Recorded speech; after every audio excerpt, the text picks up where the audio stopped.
بسم اللہ الرحمن الرحیم۔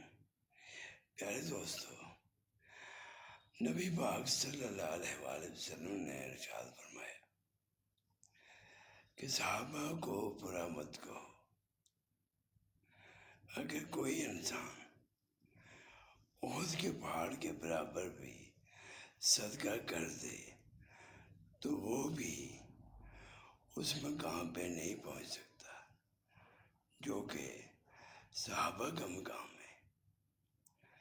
تو دوستو، ان کا احترام کریں، کیونکہ ہمارے پاس اولیاء اللہ میں سے کئی لوگ اس رتبے پہ جو پہنچے ہیں، ان کا شمار بھی صحابہ کی نسل میں سے ہے۔ اللہ تعالیٰ ہم سب کو دین کو سمجھنے کی توفیق دے۔